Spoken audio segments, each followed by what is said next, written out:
세상은 계속 흔들리고 있죠. 정신 못 차리게 흔들리고 있습니다. 이런 흔들리는 세상이지만 흔들리지 않는 약속이 있다는 것은 얼마나 큰 기쁨이겠습니까? 또 안심이 되겠습니까? 지금은 내가 흔들리지만 흔들리지 않는 약속이 있어요. 여러분 비행기를 타보면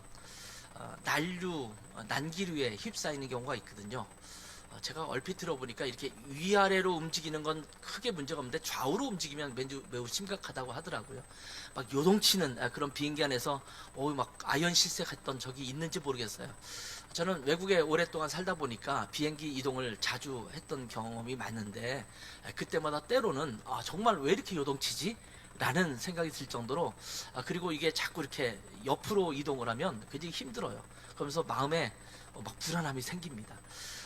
제가 이제 라이트하우스 제주 때문에 제주도도 자주 가지 않습니까? 이 제주도 공항이 이 바람에 굉장히 약해요.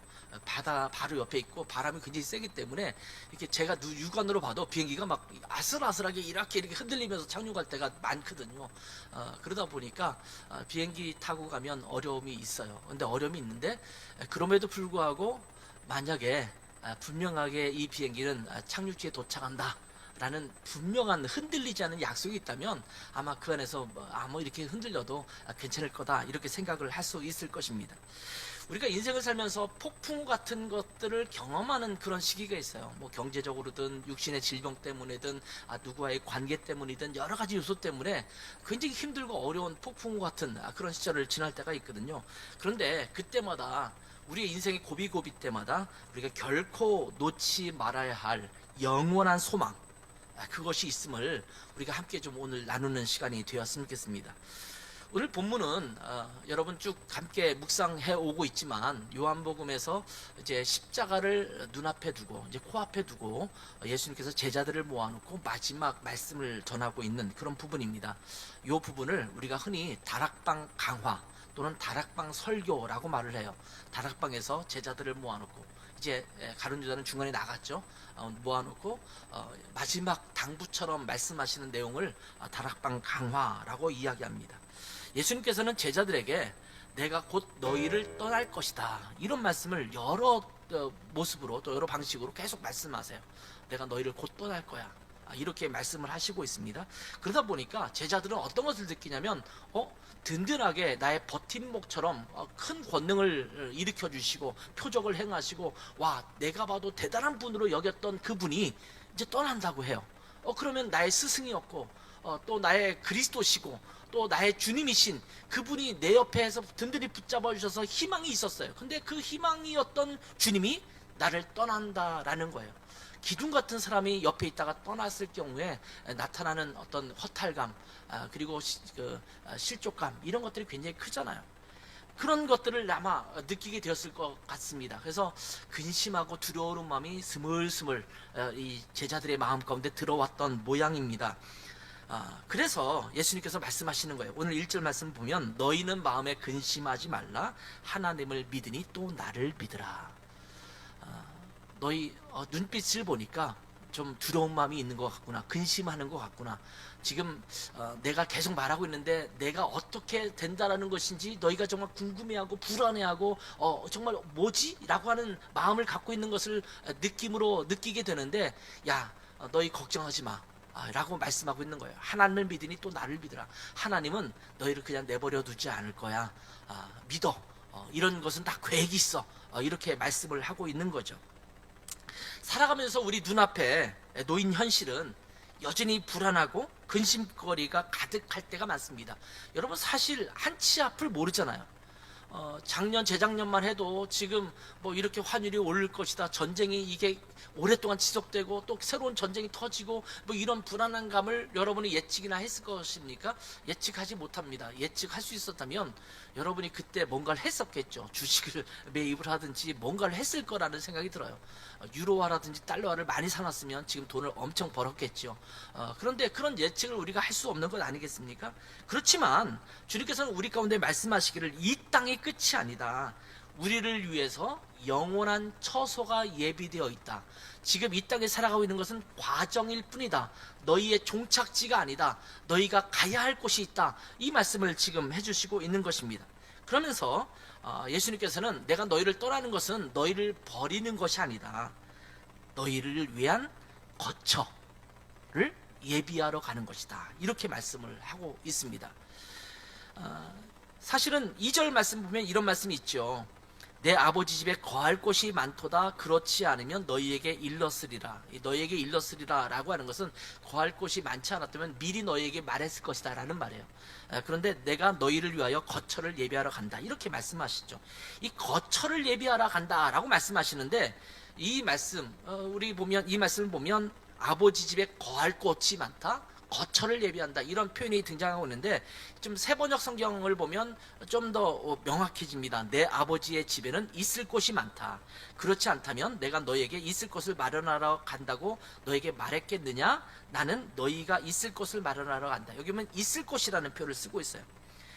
영어 성경 NASB를 보면 여기 보면 In my father's house are many rooms. 방들이 많다. 우리 집에 방 많아. 언제든지 놀러와. 뭐 이런 느낌의 가사를 갖고 있죠. 그리고 Because I am going there to prepare a place for you. place, 어떤 장소, 이것을 마련해 주러 간다. 이렇게 말하고 있습니다. 이 거할 곳이라는 단어가 헬라어로는 모나이라는 단어가 사용되는데, 이 모나이라는 단어의 원형은 모네라는 단어입니다. 이 단어를 킹제임스 버전에서는 뭐라고 번역했냐면 맨션이라고 번역했어요. 맨션. 화려한 저택 뭐 이런 거로 번역하고 있어요. 그런가 하면 지금 읽었던 NASB에서는 rooms라고 말하고 있어요. 자, 이 단어는 어떤 의미를 갖고 있냐면 잠시 머무는 곳이 아니라 상주하는 곳, 안식처를 의미하는 것입니다. 사실은 살아가면서 의식주가 굉장히 중요하죠. 뭘 입을 것인가, 무엇을 먹을 것인가 참 중요해요. 그리고 굉장히 중요한 것 중에 하나가 바로 주예요. 주. 어디에 살 것인가, 내가 거할 곳이 있다는 것이 얼마나 안정되겠습니까?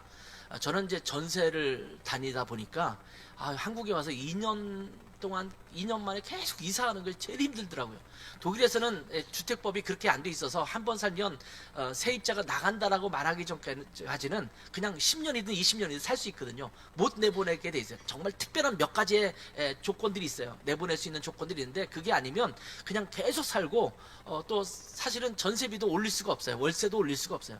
그래서 그런 법규가 있기 때문에 제가 어디 집에 살 때, 독일에서 살 때는 어느 집에 산다고 했을 때 이사 갈 것을 별로 생각하지 않아요. 내가 원하면 이사 가는 거지, 굳이 내가 뭐 2년 됐으니까 3년 됐으니까 이사 간다 이런 개념을 거의 갖고 있지 않습니다. 근데 한국에 오니까 지금 또 걱정이에요. 지금 집 이제 1년 살았는데 이제 1년 남았어요.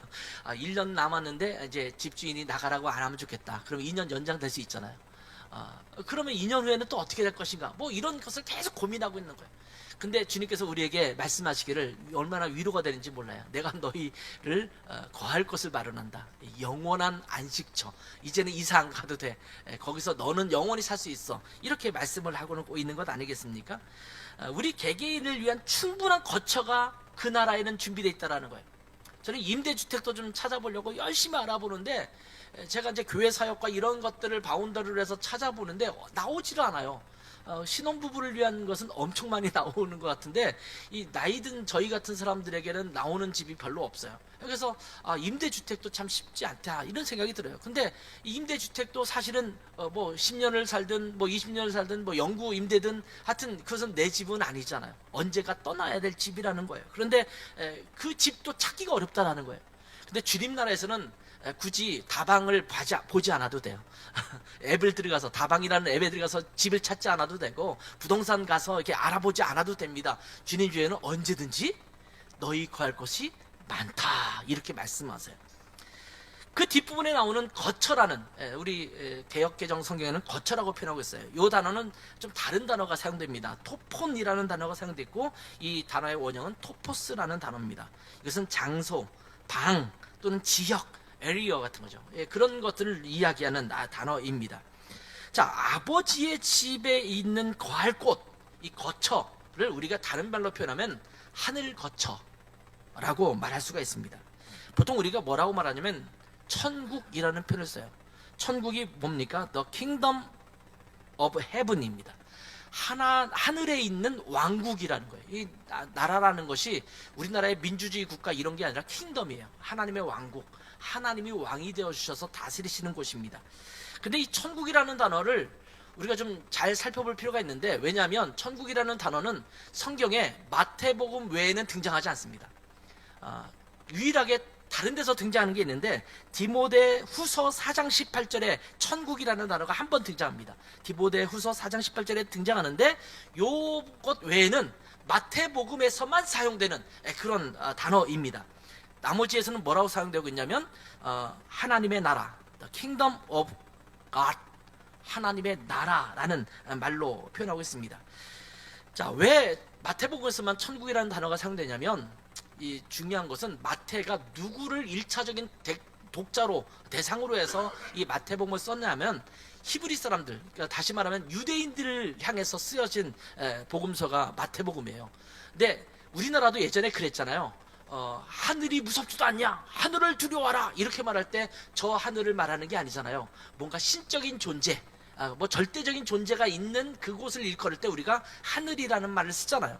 근데 구약 성경에 보면 하늘이라는 단어가 종종 등장하는데, 그 하늘에서 듣고 땅을 고친다, 뭐 이런 표현을 쓸 때 그 하늘은 이 물리적인 하늘을 말하는 게 아닙니다. 그것은 하나님의 계신 곳을 표현할 때 히브리 사람들은 우리나라 사람과 똑같이 하늘이라는 표현을 썼어요. 그러니까 유대인들에게는 하늘나라, 천국이라는 말은 하나님의 나라라는 다른 표현이라고 말할 수 있어요. 그래서 유대인들을 대상으로, 히브리 사람을 대상으로 썼던 마태복음에서는 그냥 충분히 이해할 수 있으니까 하나님의 나라, 하늘나라, 또 천국이라는 단어를 사용했던 것입니다. 그러니까 하나님의 나라, 또 하늘나라, 또 천국, 하늘이라는 개념은 같은 개념으로 사용되고 있는 단어라고 말할 수가 있습니다. 그래서 구약성경에도 뭐 하늘의 하나님 이런 표현을 쓰고 있지 않습니까?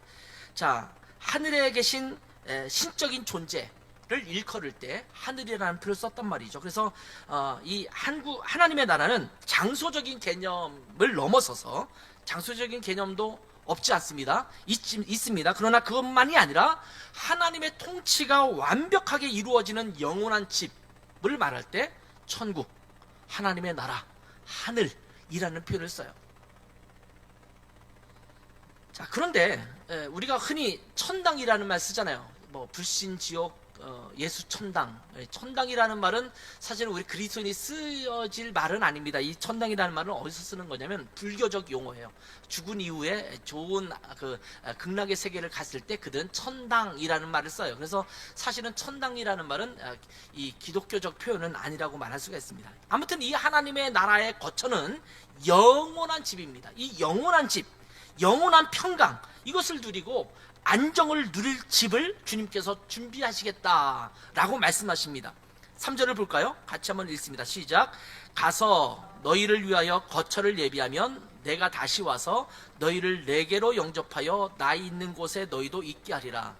주님께서 뭐라고 말씀하시냐면, 자, 내가 거처 예비할 거야, 주소 알려줄 테니까 나중에 찾아와, 이렇게 말씀하시지 않고 집만 지어놓고 기다리시는 분이 아니라 우리를 데리러 오시겠다라고 말씀하십니다. 그 집으로 가는 통로가 누구냐면 예수 그리스도라는 것입니다. 이것이 우리 그리스도인들이 고대하는 재림의 소망에 대한 말씀 아니겠습니까? 다시 와서 너희를 그 안전하고 영원한 그 초소에 너희를 거할 수 있도록 해주겠다라고 말씀하십니다. 자, 이 하늘에 있는 거처, 이것은 우리가 가야 할 본향을 의미하는 것입니다. 여러분, 우리가 이 땅을 살아가면서 어떤 정체성을 가지고 살아가고 있습니까? 자, 히브리서 11장 13절에서 16절을 보면 히브리서 11장은 무슨 장이라고 보통 부르죠? 믿음의 장이라고 불러요. 믿음의 사람들이 살았던 그 믿음의 모습들을 보여주고 있는 것이 히브리서 11장입니다. 자, 13절부터 16절을 보면 믿음으로 살았던 그 사람들을 쭉 열거하면서 이 사람들은 다 믿음을 따라 죽었으며 약속을 받지 못하였으되 그것들을 멀리서 보고 환영하며, 약속을 받지 못했다라는 말은 받은 약속이 그의 인생과 삶 속에서 온전히 이루어지지 않은 경우도 있다라는 거예요. 예를 들면 아브라함 같은 경우는 너의 자손이 하늘처럼, 하늘의 별처럼, 땅의 모래처럼 많을 거다, 이렇게 말씀하셨지만 눈으로 본 것은 누구예요? 그냥 약속의 아들은 이삭 하나잖아요. 달랑 하나. 그리고 나머지 그두라를 통해서 낳은 자식까지 하면은 뭐 8명 정도 되지만 사실은 눈으로 보기에는 뭐 큰 민족을 이루었다더니 뭐 나는 이 아들 하나 보고 죽네? 약속을 이 땅에서 이루지 못했다라는 거예요. 그러나 그 약속은 나중에 하나님께서 반드시 이루시지 않습니까? 그것을 받지 못했어요. 그러나 그것들을 멀리서 보고 환영하며 또 땅에서는 외국인과 나그네임을 증언했다. 이 땅에 살아가는 것은 나는 나그네일 뿐이다. 외국인처럼 살아가는 것이다. 이렇게 고백했다라는 겁니다. 그들이 이같이 말하는 것은 자기들이 뭘 찾는다고요? 본향 찾는 자임을 나타냅니다. 그들이 나온 바 본향을 생각하였더라면 돌아갈 기회가 있었으려니와 그들이 이제는 더 나은 본향을 사모하니 곧 하늘에 있는 것이라. 이러므로 하나님이 그들의 하나님이라 일컬음 받으심을 부끄러워하지 아니하시고 그들을 위하여 한 성을 예비하였느니라. 자, 그들에게 본향이 있어요. 예를 들면 아브라함의 본향은 어디입니까? 아브라함의 본향 갈대아 우루, 그죠? 갈대아 우루에서 떠나서 하란 거쳐서 이렇게 오지 않았습니까? 자기의 본향, 고향이에요. 이 본향이라는 말은 자기의 원래 고향을 말하는 거거든요. 본향을 갈 기회가 있었지만 돌아가지 않았다라는 거예요. 그리고 왜 돌아가지 않았냐면 더 나은 본향, 갈대아 우루, 내가 태어나고 살았던 그곳이 아니라 그것이 아닌 원래 더 나은 원래의 본향, 그것을 사모했다. 이렇게 말하고 있는 것입니다. 히브리서 11장에 나타난 믿음의 선진들은, 믿음의 위인들은 이 땅의 소유에 연연하지 않았습니다. 그들은 하나님이 예비하신 한 성을 바라보았습니다. 더 나은 본향을 사모했습니다. 이 땅에 있는 고향이 아니라 더 나은 본향, 진짜 가야 할 본향을 사모했습니다. 그러면서 성경은 우리를 외국인과 나그네라고 부릅니다. 이 땅은 잠시 머물다가 갈 경유지라는 말씀입니다. 우리가 영원히 거주할 장소는 이 땅이 아니라는 것입니다. 우리가 가야 할 본향이 있다라는 말씀입니다. 근데 우리는 이 땅에 살면서 마치 이 땅에서 영원히 누릴 것처럼 뭔가 자꾸 쌓아놔요.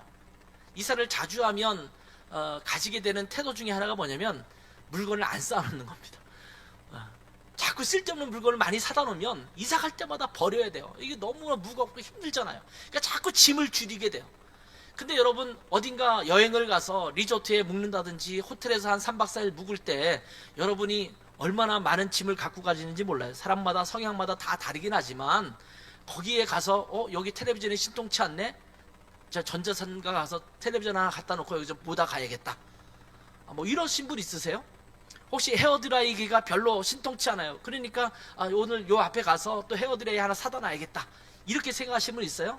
아마 여러분 중에 그런 분은 거의 없을 거예요. 뭐 돈이 남아 돌아서 뭐 줄줄 세고 뭐 준이 너무 많아서 주체할 수 없는 사람이라면 내가 기꺼이 하나 사다 여기다 헌물하지 뭐 이러지 않는 한 누구도 여행지에 가서 그 집에 뭔가를 만들어 놓거나 뭔가를 가구라든지 아니면 전자제품을 사놓는 사람은 없을 것입니다.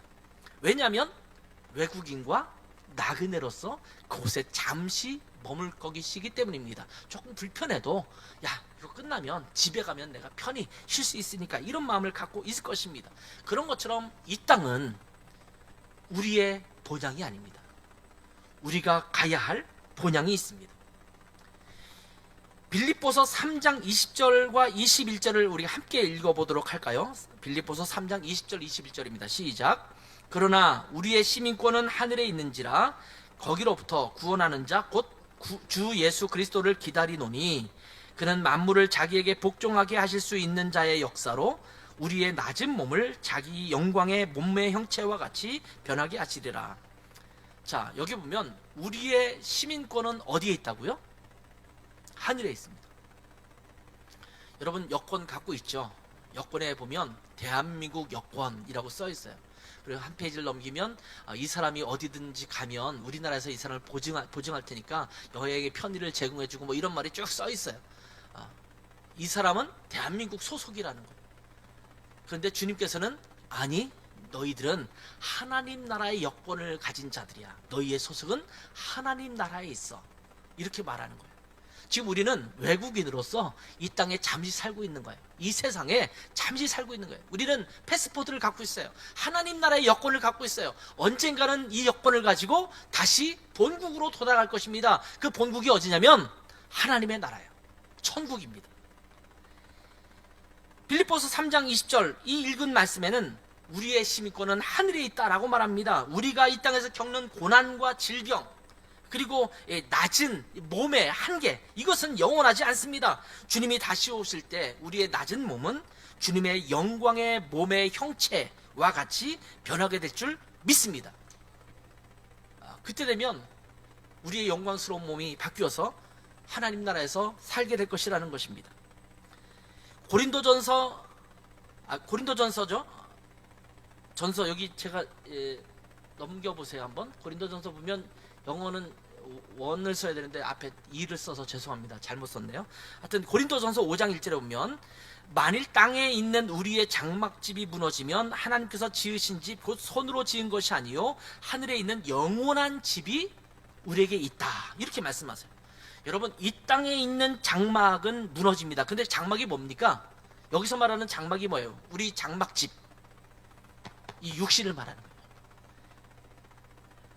여기 뭐 연세 드신 분이 더 있으신데 죄송합니다만 나이가 조금씩 들다 보면 몸이 예전 같지가 않아요. 옛날에는 팔팔 날아다녔는데 제가 젊었을 때 별명이 나르는 삼겹살이었거든요. 나르는 삼겹살이에요. 막 방방 뛰고 다녔어요.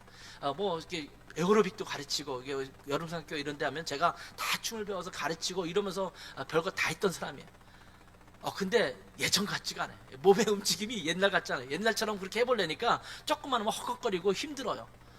육신은 점점 노쇠해질 수밖에 없어요. 우리의 장막집은 점점 무너져 내리는 것입니다. 근데 우리의 집은 이곳에 있잖아요. 이제 이 땅에 있는 우리의 몸은 이 장막은 무너질 겁니다. 이 땅에 살아가고 있던 모든 것들은 이제 무너져 내릴 겁니다. 우리의 소유가 아닙니다. 우리는 다 놓고 떠날 것입니다. 하나님의 나라에 가면 우리의 몸도 새로운 몸으로 새로운 장막으로 만들어 주실 것입니다. 그 땅에는 영원하게 거할 수 있는 그 집이 우리 가운데 준비될 것입니다.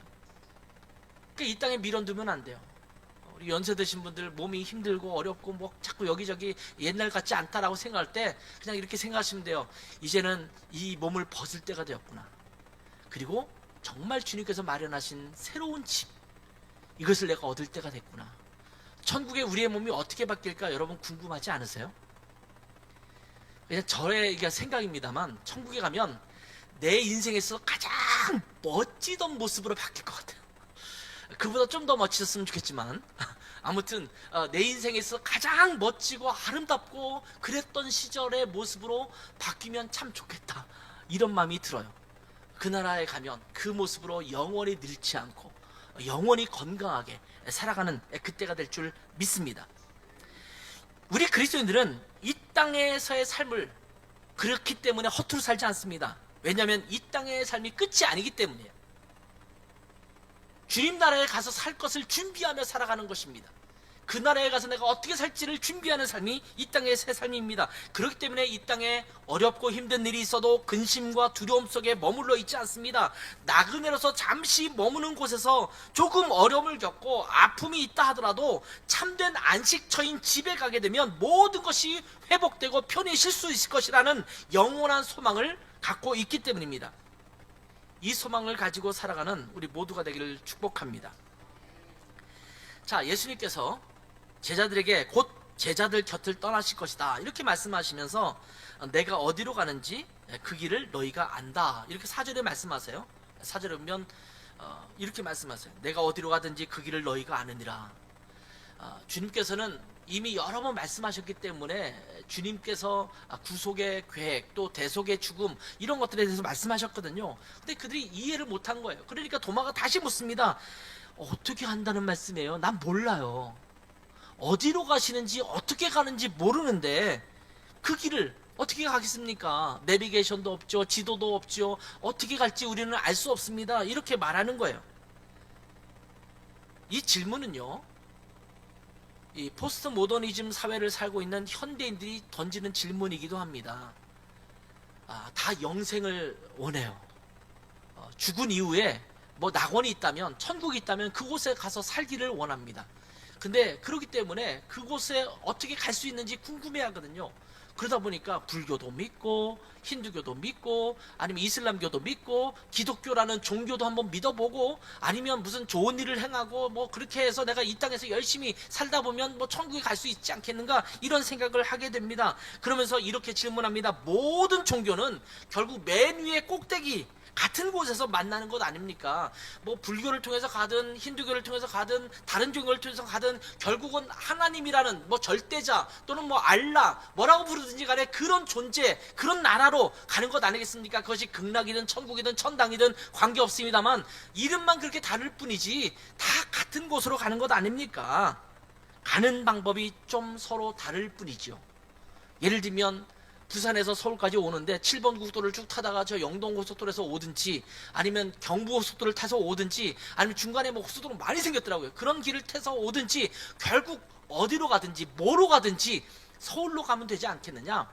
똑같이 서울의 종착역이니까 상관없지 않습니까? 이렇게 말하는 것과처럼 모든 종교는 결국 같은 길로 간다라는 말을 하는 겁니다. 그러나 예수님께서는 분명하게 단호하게 대답하십니다. 6절을 한번 같이 큰 소리로 한번 읽겠습니다. 6절입니다. 시작. 예수께서 이르시되 내가 곧 길이요 진리요 생명이니 나로 말미암지 않고는 아버지께로 올 자가 없느니라. 우리나라 성경은 이 정관사를 그렇게 많이 사용하지 않아요. 부정관사도 잘 안 써요. 뭐 사람을 만나면, 한 사람을 만나면, 그 사람을 만나면 이렇게 말하지 않고 그냥 사람을 만났다 이렇게 표현할 때가 많거든요. 그래서 번역도 내가 곧 길이요 진리요 생명이니 이렇게 번역을 했습니다만, 헬라어 원문에 보면, 제가 헬라어를 이렇게 써놨습니다만 여러분이 읽겠습니까? 뭐 저는 읽을 수는 있습니다만 이게 힘들죠. 뭐 중요한 건 없어요. 여기 중간에 노란 글씨로 쓰면 이렇게 꼬부라진 게 있잖아요. 그 다음에 이 느낌표 이렇게 하나 해놓은 게 있는데 거기 보면 해라는 단어인데 이 해라는 단어는 뭐냐면 더라는 정관사입니다. 그래서 해, 호도스, 카이라는 건 엔드예요. 카이, 해, 뭐 알레데이아, 카이, 해, 조에 이렇게 썼어요. 이게 나는 길이요, 진리요, 생명이라는 단어를 쓴 건데 여기 영어 번역으로 바꿔보면 NASB를 제가 썼습니다만 여기 보면 I am 뭐라고 돼 있어요? The way and the truth and the life. 여기 분명히 the라는 정관사, the라는 또 해라는 정관사가 붙으면 어떤 말입니까?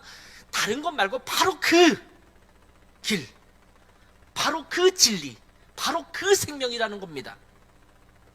여러 길 중에 하나가 아니라 유일한 하나의 길이라는 것입니다. 이것이 the way, I am the way.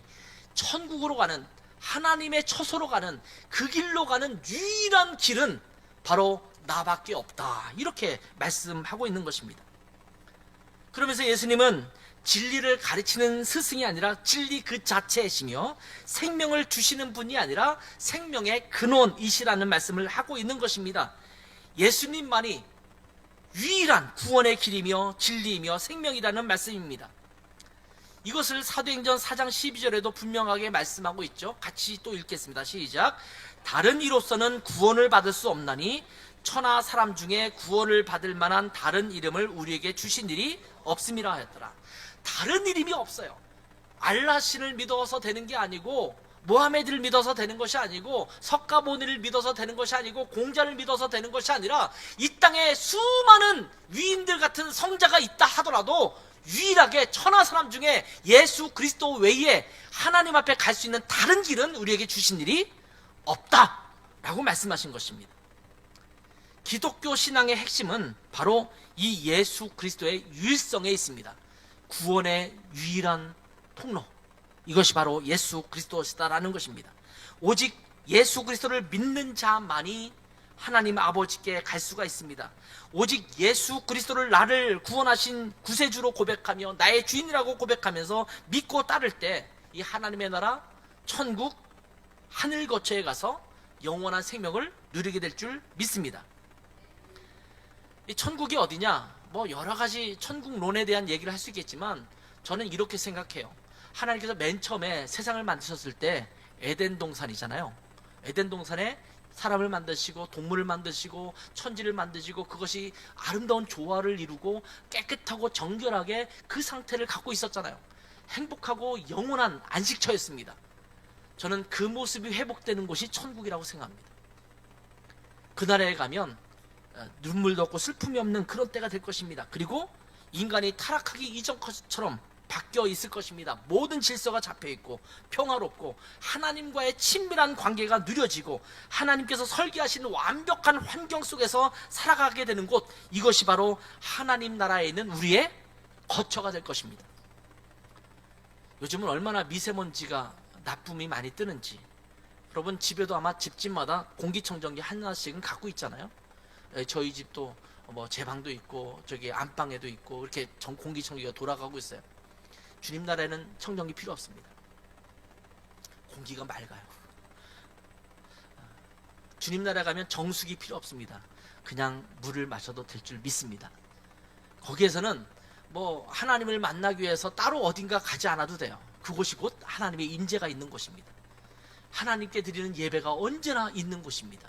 우리 가운데 기쁨과 즐거움이 있습니다. 어떤 사람은 이렇게 말하기도 하더라고요. 아유, 천국은 좋긴 한데 조금 지루할 것 같아요. 왜? 맨날 예배해야 되잖아요. 예배가 그 사람들에는 굉장히 지겹고 힘든 것 같아요. 그러니까 맨날 예배하는 게 싫다는 거예요. 늘 하나님 앞에 서가지고 뭐 이렇게 하는 것, 종교적인 삶을 살아가는 것이 쉽지 않겠다고 말을 하죠. 근데 여러분, 에덴 동산에서 아담과 하와가 누렸던 것이 그럴까요? 마음껏 누렸잖아요. 즐겼잖아요. 자연과 함께, 동물들과 함께 하나님이 주신 자연 세계를 마음껏 누리면서 살았지 않습니까? 즐거움과 기쁨이 있을 것입니다. 여러분, 그러한 곳이 여러분에게 준비되어 있다는 겁니다. 주님이 예비하신 하늘 거처는 어떤 곳입니까? 여러분, 요한계시록 21장에 그것을 잠시 묘사하고 있습니다. 요한계시록 21장 1절부터 4절 말씀을 읽어볼까요? 우리가 갈 천국을 묘사하고 있는 단어입니다. 요한이 미리 봤어요. 한번 읽습니다. 시작. 또 내가 새 하늘과 새 땅을 보니 처음 하늘과 처음 땅이 없어졌고 바다도 다시 있지 않더라. 또 내가 보매 거룩한 성 새 예루살렘이 하나님께로부터 하늘에서 내려오니 그 준비한 것이 신부가 남편을 위하여 단장한 것 같더라. 내가 들으니 보좌에서 큰 음성이 나서 이르되 보라, 하나님의 장막이 사람들과 함께 있음에 하나님이 그들과 함께 계시리니 그들은 하나님의 백성이 되고 하나님은 친히 그들과 함께 계셔서 모든 눈물을 그 눈에서 닦아주시니 다시는 사망이 없고 애통하는 것이나 곡하는 것이나 아픈 것이 다시 있지 아니하리니 처음 것들이 다 지나갔음이로라. 아멘. 여러분의 질병은 다 사라질 줄 믿습니다. 여러분 방방 뛰면서 걸어다니실 거예요. 뛰어다니실 거예요. 모든 관절이 힘을 얻어서 마음껏 다니실 거예요. 여러분이 피곤한 일도 없고 또 뭐 여러분이 고지혈증, 뭐 고혈압, 뭐 당뇨 때문에 걱정할 필요도 없을 겁니다. 그날에 가면 하나님께서 모든 고통과 눈물을 씻겨주시고 평강과 기쁨만 누릴 곳이 될 것입니다. 근데 이 땅은 그렇지 않습니다. 여전히 고통이 있습니다. 혹시 여러분 중에 고통 속에 계시는 분이 있으십니까? 여러 가지 이유 때문에 고통을 당하잖아요. 육신의 질병으로 신음할 수도 있죠. 경제적인 위기 또는 관계의 깨어짐 때문에 눈물 흘리는 경우도 있습니다.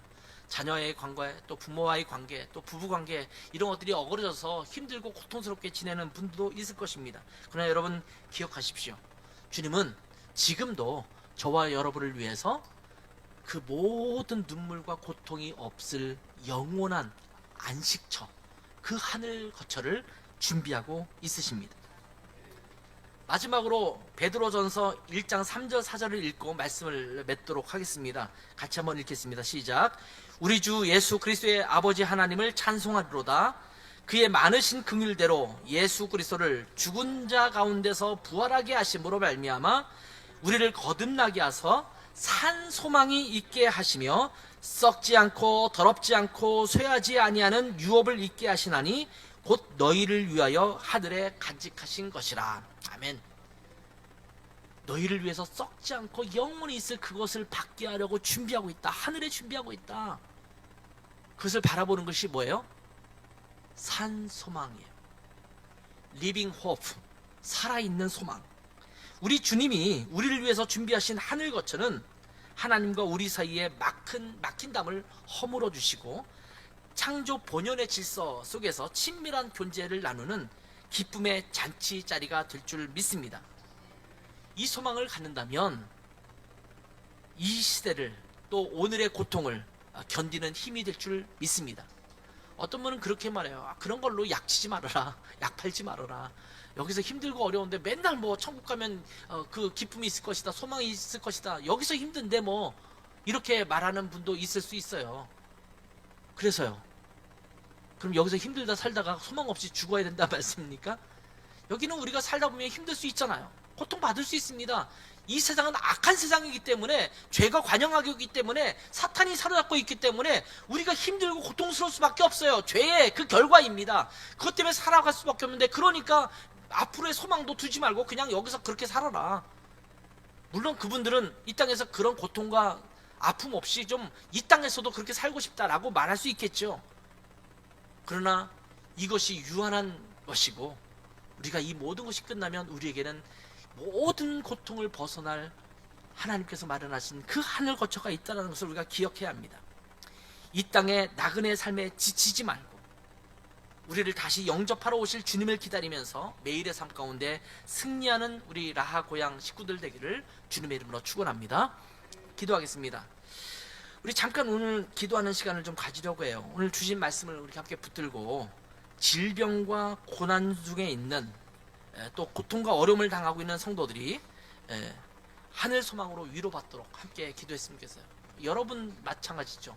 하나님 지금 힘들지만 하늘 소망이 저희 가운데 위로가 되게 해주십시오. 이 땅을 견디는 힘이 되게 하옵소서, 이렇게 기도했으면 좋겠고, 아직 이 길, the way, 유일한 길인 그 길을 알지 못하는 이웃들에게 복음을 전할 수 있는 이 사순절 결의가 되도록 함께 잠깐 기도하는 시간 갖도록 하겠습니다. 잠깐 우리 함께 소리내어 기도합니다. 아버지 하나님, 이 시간 말씀을 들어서 하늘의 소망, 또 한국 천국의 소망, 그리고 하늘 거처의 소망을 우리가 갖게 하심을 잡으러 감사합니다. 주님께서는 이 땅에 있는 우리들에게 근심하지 말고 두려워하지 말라고 말씀하시면서 내가 너희를 위하여 영원히 거할 처소를 예비하러 간다라고 말씀하셨는데, 하나님, 이제 하나님의 나라의 천국에 우리를 위한 영원한 처소가 예비된 것이 얼마나 감사한지 모릅니다. 하나님, 이것을 바라보면서 이 땅에서 잠시 어렵고 힘들고 고통스럽더라도 그것을 견디는 힘이 되게 도와주시고, 이 땅에서 끝나는 것이 아니라 우리에게는 참된 그 안식처가 준비되어 있다는 것을 기억하고 견디는 힘이 되게 하시고, 이 땅에서도 그 하나님의 천국의 놀라운 것들을 잠시 누릴 수 있다면 하나님 그것을 누릴 수 있는 영광도 우리 가운데 주시기를 원합니다. 하나님, 이 하나님의 나라로 천국으로 갈 수 있는 유일한 길이 예수 그리스도밖에 없음을 우리가 기억하게 하시고, 우리 주변에 있는 가족들과 또한 사람들에게 하나님 유일한 길 되신 유일한 그 길을 되시는 예수 그리스도를 증거하고 전달할 수 있는 이 복된 절기가 될 수 있도록 하나님 은혜 베풀어 주시옵소서. 하나님 아버지, 주님의 은혜를 감사합니다. 주님께서 우리를 위해서 영원한 처소를 예비하고 있다는 사실을 우리가 분명히 인지하면서 그것을 기억하면서 이 땅을 승리할 수 있도록 도와주시기를 원합니다. 때로는 어렵고 힘들고 고통스러운 삶이 우리 가운데 찾아오기도 하지만, 하나님, 그것이 영원히 지속되는 것이 아니라 어느 순간 하나님께서 마련하신 그 하늘 처소에서, 천국에서 그 기쁨과 평강을 누릴 수 있는 그날이 우리에게 예비되어 있음을 기억하게 하시고, 그 길을 또한 우리 가운데 인도하신 예수 그리스도를 믿고 순종하면서 이 땅에서 날마다 견디며 승리할 수 있도록 능력 주시기를 원합니다. 그러한 소망을 가지고 살아갈 뿐만 아니라 우리 주변에 그런 소망이 없는 자들에게 이 소망을 전할 수 있는 복된 삶이 되게 하옵소서. 감사하며 예수님의 이름으로 기도했습니다. 아멘.